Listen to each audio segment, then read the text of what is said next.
Адахан Мадумаров жөнүндө кыскача кайрылуу жасап коеюн деп чечтим, туугандар. Албетте бир аз убактыңыздарды алсам кечирим сурайм.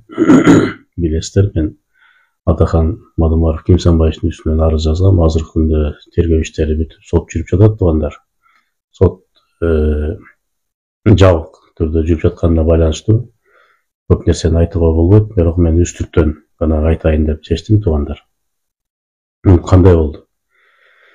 Күнөөлүү адам ачканда катуу кыйкырат дегендей, сот башталары менен булардын адвокаттары, Адахан Мадумаров менен анын классташы бар.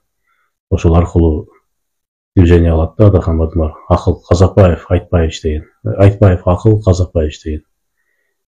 Бул Адахан Мадумаров бул өтө мен мурда билчүмүн, мындай бир аз кыйтыр экен, бирок мен ошол сот болуп жатат, улам мен ачканда түшүнүп билип жатам, бул өтө коркунучтуу, өтө куйтуу адам экен, туугандар. Акыл Казакбаевдин колу менен бул бүт өзүнүн бизнесин жасайт, туугандар. Шагыраты бир короо кылып 6-7 адвокат алып алыптыр. Бир суроону 6 жолдон 6оосу берет, кайра башын айландырып. Анан жана өк дедиң эле, азыр ук дедиң, анан юк дедиң деп эле бир нерселер айтып, бир муслимге окшогон адвокаттарды алып алыптыр. Анан мен ошол Адахан Мадумаров деп жөн эле жанын берип жүргөндөргө кайрылайын деп атам. Силерди каршы мындай тааныш деле жок, силерге капа деле эмесмин.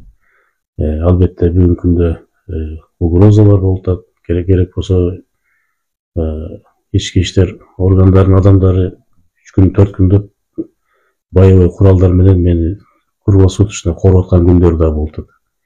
Башында подкупка аракет кылышкан. Ар кандай адамдар келип сүйлөшүп, биз акчаны берели, сен мен кечирим сурайм деп элдин алдына чыгып, акча алганыңды айтпайсың, элдин алдына чыгып кечирим сурайм, адашып калыптын деп коесуң, арызыңды алып коесуң дегенде мен айткам, акчаны берсеңер ачык, мына акчаны берди, мен кечирдим деп встречный жазып токтотоюн десем, андай болбойт. Ушундай секрет кылып бүтүрөсүң дегенде мен макул болгон эмесмин. Кийин коркутууга өткөн. Эми болсо күбөлөргө атакалар болуп баштаптыр, ар кандай моралдык жактан. Кокус тиги чыгып кетсе, президент болуп калса антет, минтет, тиги сени коем, карып калдың, тиги балдарың минтет деген эми ар кандай бир ушундай давлениялар болуп аптыр. Мен кече температура болуп атсам дагы, давлением түшүп, ойноп, өйдө чыгып, кайра түшүп, ооруп, кулагым жакшы укпай кыйналып атсам дагы катыштым, эртең дагы катышам, Кудай буйрса. Бул мен күндөн күнгө бул Адахан Мадумаров өтө коркунучтуу, өтө куйтуу, өтө арамза адам экенин мен ачканда билип атам да, ишенип атам, өзүм мындай башым өткөрүп атам, туугандар. Анан мен бул жерден мындай кайрылып кетет элем.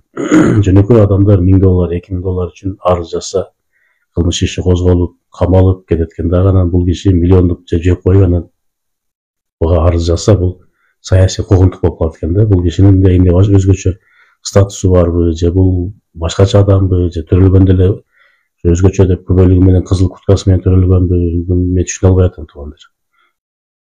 Анан Акыл Казакович Кыргызстанда 3 үй куруптур, клубный дом деп коет экен. Ар бир үйүндө 10-12 квартира бар экен. Ошондо получается даяры 20, дагы бүт эле 30 квартирасы бар экен. Ал кайсы акчага, каяктан келген акчага, ал эмне болгон акча, дагы бир суроого жооп жок да. Анан мен мындай эле Кыргызстандын 7 миллион элге кайрылам, урматтуу туугандар. Ислам дүйнөсүндөгү атактуу инсан болуп өткөн Ибн Аббас деген. Ошо Ибн Аббасты сен акча жеп койдуң деп күнөөлөшкөндө Ибн Аббас айткан. Ыйык Алланын атында, астында мынакей. Ыйык Алла Тааладан бизге берилген ыйык Куранды кармап туруп мен силерге айтам дейт. Мен Алланын сотунун астында мен акмын дейт. Силердин сотуңар убактылуу дейт. Мени жамандайсыңар, бирок түбөлүктө менин атым тарыхта жазылат. Менин балдарым, менин урпактарым улуу инсан болот дейт. Силерди эч ким тааныбайт, силер тарыхтан өчөсүңөр деген. Деп ал Куранды кармап туруп, ушундай өзүнүн актыгын далилдегенде, бүгүн күндө чындап эле бул Ибн Аббас ислам тарыхында, негизи дүйнөлүк тарыхта бул орду чоң, атактуу инсан, анын урпактары абдан күчтүү теолог болушкан, ислам дининин өркүндөшүнө көп жардам берген инсандар болушту. Ошол сыяктуу мен мындай сунушум, урматтуу мына тиги Адахан Мадумарды колдоп жүргөн зомбилерге дагы айтайын, зомби деп айтам аларды. Сөгүп сагып, мен акмагымды чыгарып салышты, каргап, 2 номерimi өчүрдүм ушулардын айынан. Башыңарга чакаларды кийип алып, бири-бириңерге башыңарды кагыштырып, кайсыл жактан үн катты чыкса ошол жакта чындык бар деп колдоп жүрө бербей көрүнгөндө. Өзүңөр, мен эмес, өзүңөр сунуштагыла. Адахан Мадумаров менен ошо Акыл Казакбаев Куранды кармап туруп, элге чыгып айтса, мына жыңгыз айтып аткан 5000 голос беребиз деген калп, $5000 алганыбыз калп, мынакей Куранды кармап туруп, айта алабыз деп туруп айтсын, анда ошондо мен силерге жеңилем. Айта албайт туугандар, айта албайт. Аларда анткени аркы дүйнөгө барганда бул соттон эптеп амалын табышы мүмкүн, булар коркутуп, күбөлөрдү коркутуп, алдап, подкоп кылып.